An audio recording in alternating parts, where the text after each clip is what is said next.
Good morning, friends, and welcome to day 3 of virtual VBS Different by Design. Hi, I'm Pastor Dave Young. I'm so delighted that you're with us here on this day. Now, on Monday, we learned that God made everything different by design, and indeed, He calls it good.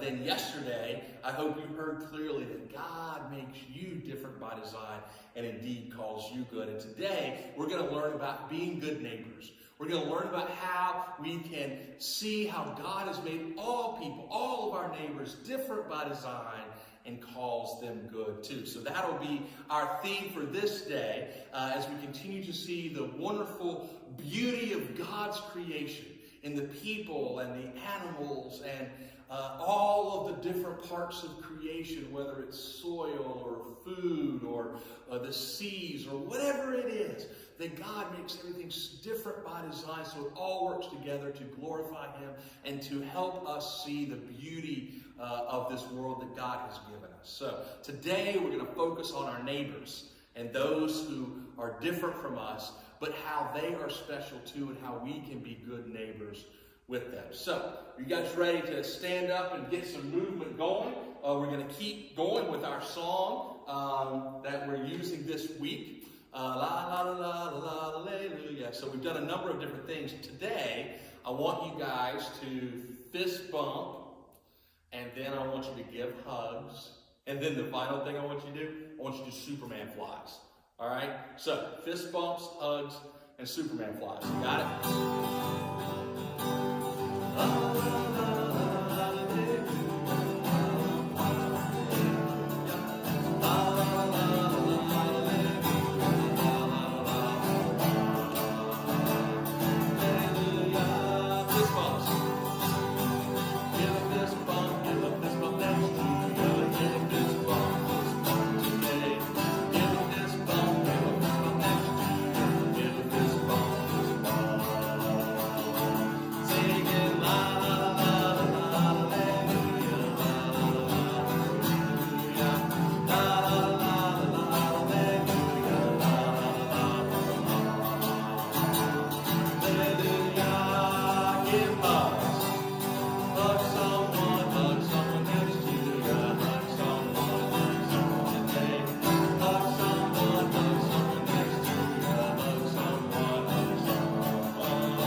Day 3 of virtual VBS, Different by Design.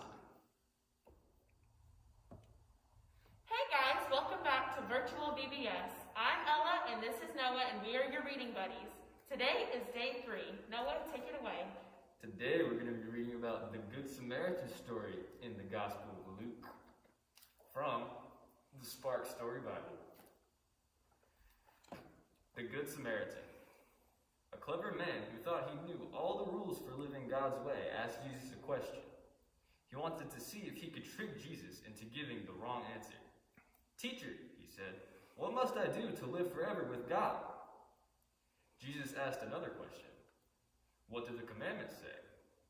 The man answered, "The commandments say you should love God with everything you have, and you should love your neighbor as much as you love yourself." Jesus replied, "That's the right answer. Live like this and you'll live with God forever." "So Jesus," the man continued, "who's my neighbor?" Jesus answered the question with a story. A man was traveling down a scary and rocky road by himself. All of a sudden, a group of men jumped out. They stole his money and hurt him, leaving him by the side of the road. He moaned and groaned in pain. He couldn't get up.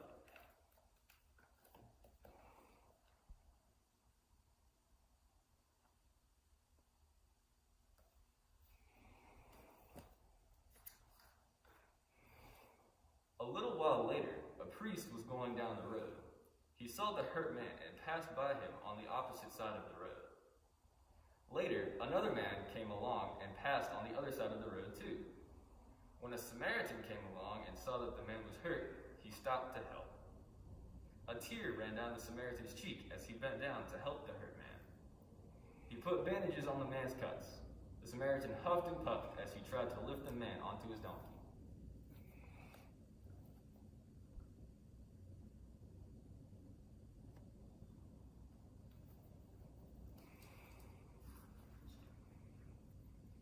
He took the man to the nearest inn and put him in a room. He took care of him for the rest of that day. The next day, the Samaritan had to leave for a few days. He paid the innkeeper to take care of the hurt man. The Samaritan promised to return and pay the innkeeper any more money that was needed to care for the man. He wanted the hurt man to get better. After Jesus finished the story, he asked the clever man, "Which of the 3 men was a neighbor to the man who was hurt?" The man replied, "The one who stopped to help him." Jesus told him, "God wants us to help everyone. People of every size, shape, and color, and from every country are important to God. Now, go and be like the Samaritan and help everyone who needs help."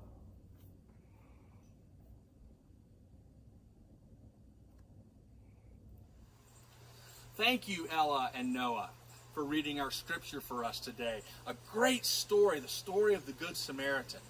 Where our learning verse today is going to be this one. And who was a neighbor to the man? The one who showed him mercy. Think you can say that? Who was a neighbor to the man? The one who showed him mercy. That is our learning verse, our memory verse for today. And if you remember on Monday, what was it? And God saw everything that he made, and indeed it was very good. That was day 1. Yesterday, I praise the Lord, for I am fearfully and wonderfully made. That was day 2. And today, the story of the Good Samaritan, and who was a neighbor to the man? The one who showed him mercy. Let's see if you can remember that one. We'll test you at the end of the day. Take care. We hope that you have a great rest of your day at Virtual VBS, Different by Design. Now it's time for special music. Oh, Mr. George, there's our vacation Bible school friends again. Hey, guys. I'm so excited. Of course, you remember Mr. George. And I'm Miss Sue. And we're going to sing today a song that I bet all of you know. He's got the whole world in his hands.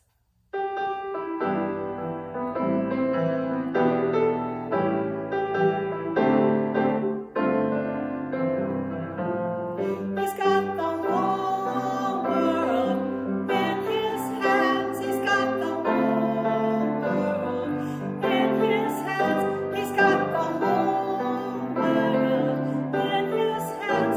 He's got the whole world in his hands. He's got the little bitty baby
the sun and the moon.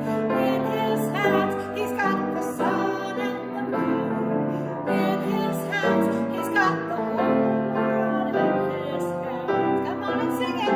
He's got the whole world in his hands. He's got the whole world in his hands. He's got the whole world in his hands. He's got the whole world in his hands.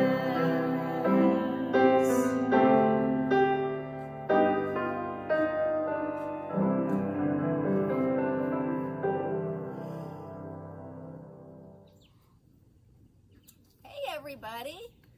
Do you have neighbors who live next door to you? If you look out your window, can you see them and sometimes, wave to them? Well, I live way out in the country and there's nobody else around here, but way over there, can you see a house way down there?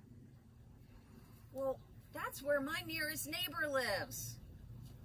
And the word neighbor always reminds me of the story of the Good Samaritan. Because in the story of the Good Samaritan, Jesus says that if you show mercy to someone, that you're being a neighbor. And in the story of the Good Samaritan, the person that the Good Samaritan takes care of is not even from his home. He's from far, far, far away. And he doesn't know the person at all, but he shows mercy to him. And that's what Jesus says makes somebody be your neighbor.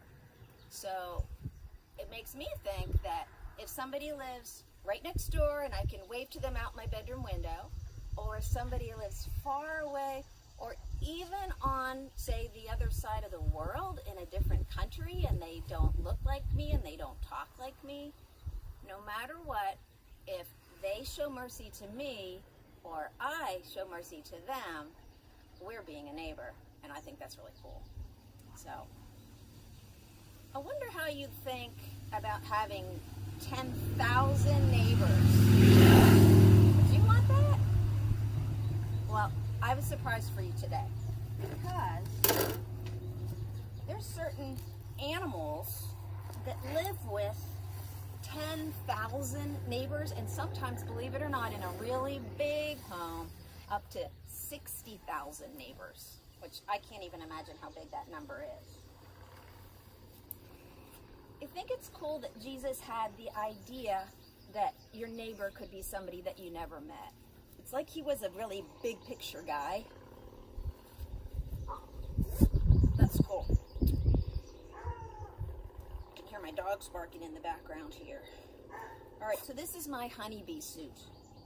And I have 2 honeybee hives this year. Some people have a lot more, but I just have 2. When I go down there, I put on my bee suit, and I make sure I zip things up here. There we go.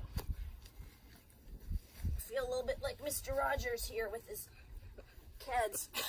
All right, and because for some reason they didn't make at the time a honeybee suit that fits Miss Julie, I have to put my belt on.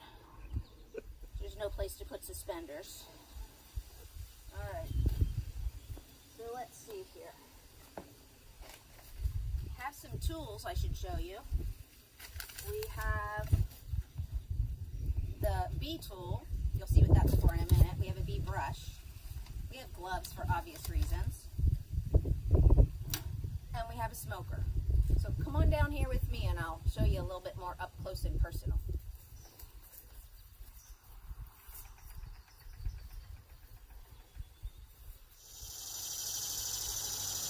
So welcome to my bee yard. This other name is an apiary, and I'm going to make a little fire, which is something that, of course, you would never do by yourself at home, right? That's a mommy-daddy thing. But I make a fire not for the fire part, but for the smoke part. See, bees like to communicate by how they smell things. They emit these chemicals. I'm putting dry grass in here, it'll really burn. And they emit these chemicals, and that's how they say, oh, there's an intruder in the hive. And then they get all upset, and then they get worried and anxious, and well, bee that's anxious and worried is not really a nice bee to be around. So the smoke will kind of confuse those pheromones and make it so that they don't know that there's a problem. Okay, so they can't smell from each other. So what I'm going to do is take this little clicker. And sometimes it takes a little bit to get it going. You see that? And this little puffer here, like the little mini bellows, I guess it's called, that's puffing air through there. You know, fire needs air, oxygen to burn, so if you ever have a fire, you want to put it out. That's why people say, put the lid on the pan so that the oxygen won't get in there, and then the fire goes out. It's a good thing to know. So then I'm going to put that lid down. See, the smoke's going to come out the top. All right, so zipped up here with the hood part. Okay, zips there. Zips there. I'm making sure you all can hear me. This is one time that online vacation Bible school may be a good thing, because we wouldn't be able to get you all right up close by the beehive, which we're going to try to do today. Okay? So I'm going to put my gloves on. Some people don't even wear gloves when they get in the hive, but I'm a little bit allergic to them, and I just think it's a good idea to prevent any problem. There's my headband I was looking for a minute ago. Okay, so I'm going to put this over here. I'm going to take off the top board. Whoa! Look at all those bees. It's not 10,000, but that's a lot of neighbors, right? And I'm going to take my hive tool because they kind of seal things down with this material that they make called propolis. I'm going to take that off.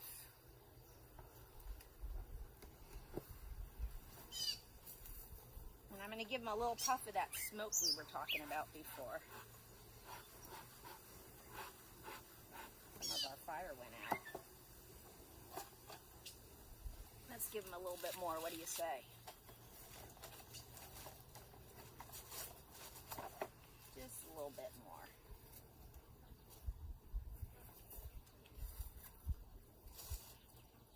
I got these sawdust shavings from my friend Dr. McAllister. You might know him from church if you go to Bethel. He does carpentry work, and he gets all these extra shavings. And he said I could come get some. You can see what I'm doing there, but I'm just building another little fire.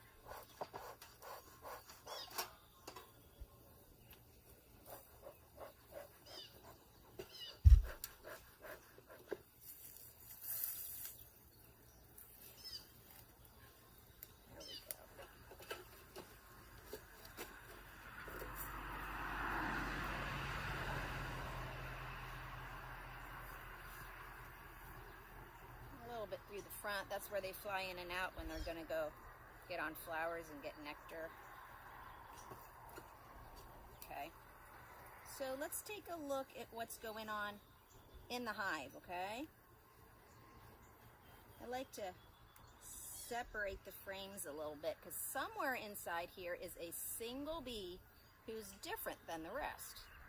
She's the queen bee, and there's only one of her. And there's also a lot of male bees called drones, but almost all of the bees are female bees. That means they're girls. And they are worker bees.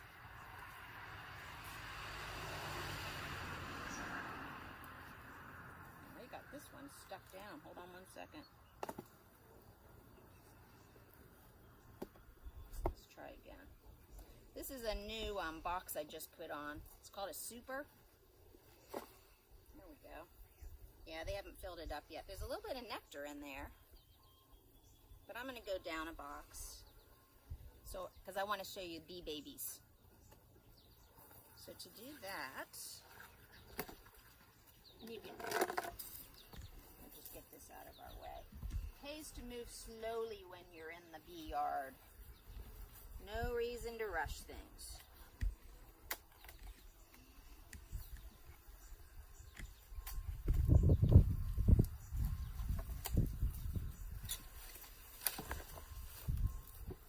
If I move slowly and I don't bang them around, they don't mind. Whoa, there's a lot down in this super.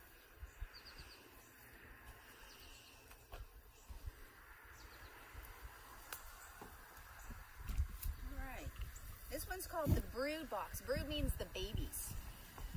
Okay, so again, let's see if we can make a little space in here. These ones are really tight. I want to be gentle because I want to take care of my bees. I don't want them to get smushed, which can happen.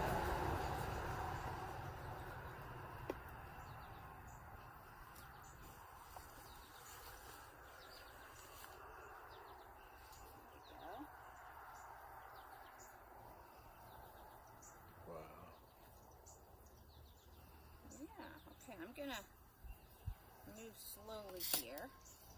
Let's see, maybe we can zoom in a little bit or try to show you all what it looks like up close on the frame here. You see all these little cells that look dark brown and are sealed off? Well, inside those cells is a little baby that's growing, okay? And I don't know if you probably can't see it on the camera, although there's pictures on the internet if you want to look. But some of these little cells here, these little holes, have what looks like a little worm in it, and it's a larva. And the larva is the bee developing. So the queen lays an egg, it grows into a larva. Then the worker bees, some of them have different jobs. So some of the bees' jobs is to cap this cell and make it so that the little bee inside can develop. So it develops into a pupa, and then it crawls its way out. And all these worker bees, oh my goodness, this is a rare find. Do you see right here, we have the queen on this one. We got lucky. Do you see a bee here that has a blue mark on her head? Maybe we can put an arrow on it later. That is the queen, and she is totally different than every other bee in this hive. Okay? That blue mark was put there by the person who raised her to make it easier to find her. And so if the hive doesn't have that queen, the hive can't live. Okay? It absolutely needs the queen. I think she crawled around to the other side. There she is. You see her on the bottom of the frame, just about in the middle. She's special because she's fed special food when she's growing up. And all the other bees, they kind of come around her and they know that everything's okay when she's there. Without her, it's not okay for the hive. And she's the one who's laid all the little eggs inside here. So that's really a rare find. That's special today for us to see her. All these bees have different jobs. Some of them are out flying around getting nectar already. Some of them are cleaning the hive, making it so that if maybe some grass or something else gets inside there, they get rid of it. Some are guarding the entrance. They have lots of different jobs. And they do different jobs at different parts of their lives. Kind of like right now, your job might be to help mommy or to go to school. But then mommy or daddy's job might be to take care of you and to go to work. So at different parts of your life, you also have different jobs. So I'm going to put this back in here, but I have an extra challenge today because I do not want to hurt my queen, because we know how important it is to take special care of her. So I want to find her again before I put this in. Where'd she go? Where'd you go, little girl?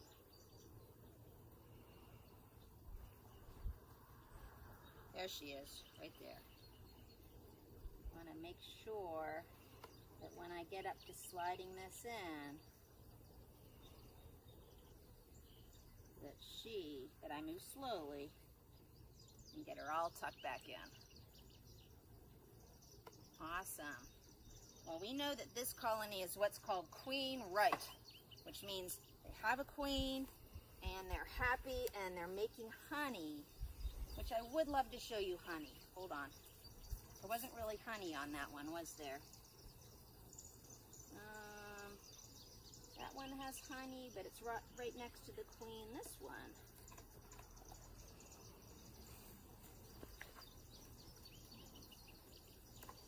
Oh, this one has a lot of brood, but it has a little honey too. Right here on the edge.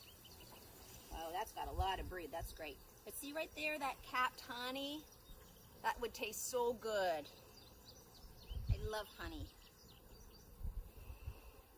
You like it too? Yeah?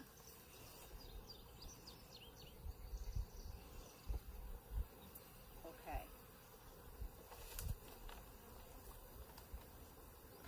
These bees really know how to help each other, don't they? They do all these different jobs.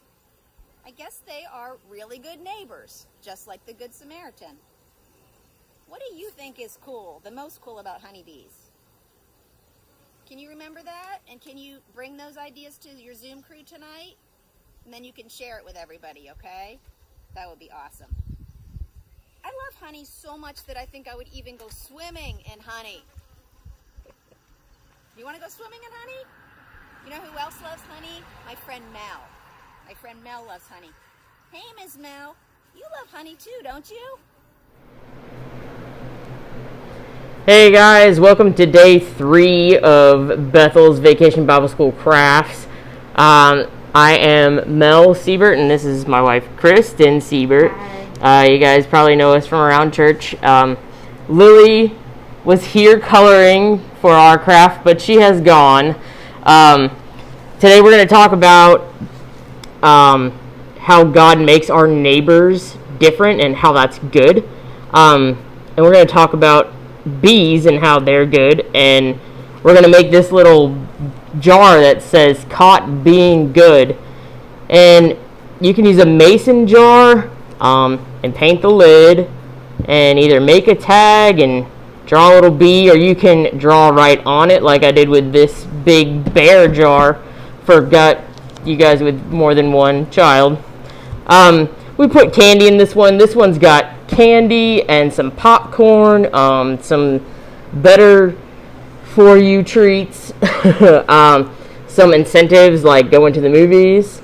So this is meant for when you're caught being good, like cleaning your room without being asked to, or doing the dishes, or doing a chore without being asked to, or just helping somebody like at the store. Like if you see somebody drop something and you go pick it up for them, being a good neighbor to that person.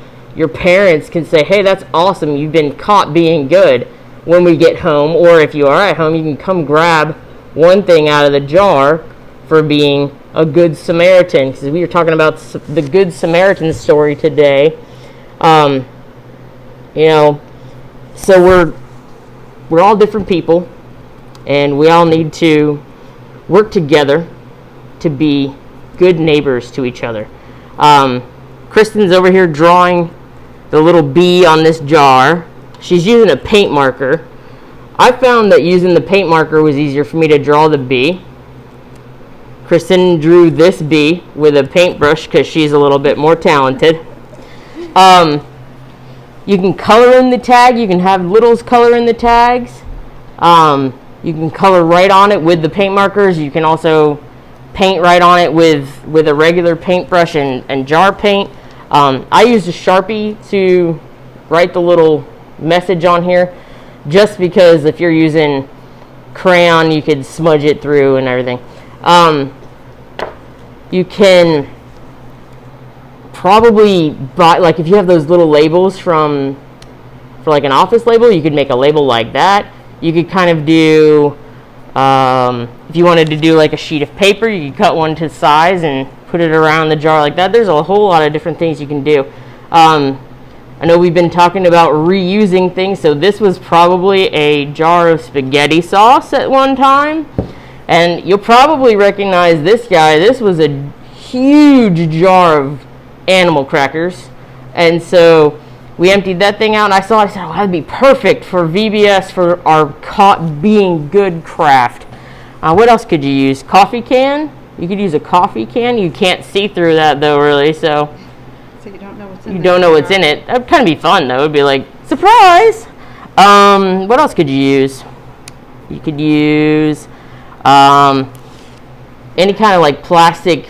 Like we have a salsa jar. I know that's a big plastic jar. We could do. What else could you use to do all this? Oh, we used masking tape to tape off the lines. So on the top of the lids to make it easier to make them straight. But of course it doesn't really matter if it's straight or not. You can make them crooked. You can do whatever you really want. It's just all about having fun and learning about being good neighbors. How many you did? How many? 3 of each color?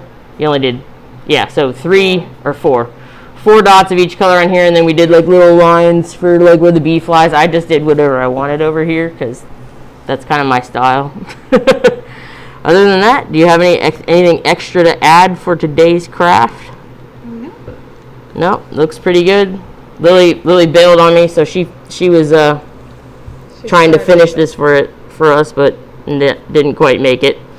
Yeah, that's it, I think. All right, everybody have a great week. Be good neighbors. Bye. Thank you, Mel and Kristen. What a great craft to end day 3 of virtual VBS Different by Design. I hope that you all have learned how to be good neighbors and to learn how God has made all of us differently. And in doing so, it's made our world a more colorful place, a more beautiful place, a more blessed place. Do you remember our memory verse for today? From the story of the Good Samaritan. And who was a neighbor to the man? The one who showed him mercy. Can you say that? And who was a neighbor to the man? The one who showed him mercy. Indeed, showing mercy to our friends and to our neighbors is a great way for us to be who God wants us to be. To see that our differences don't make us enemies, but our differences are ways that we can see the beauty of how God has made our world. And so one of the ways we do that is to be merciful and to help to see other people the way God sees them as part of God's beautiful creation. So hopefully that's been your learning for today, and hopefully you can join us tonight at 6 p.m. for our Zoom crew.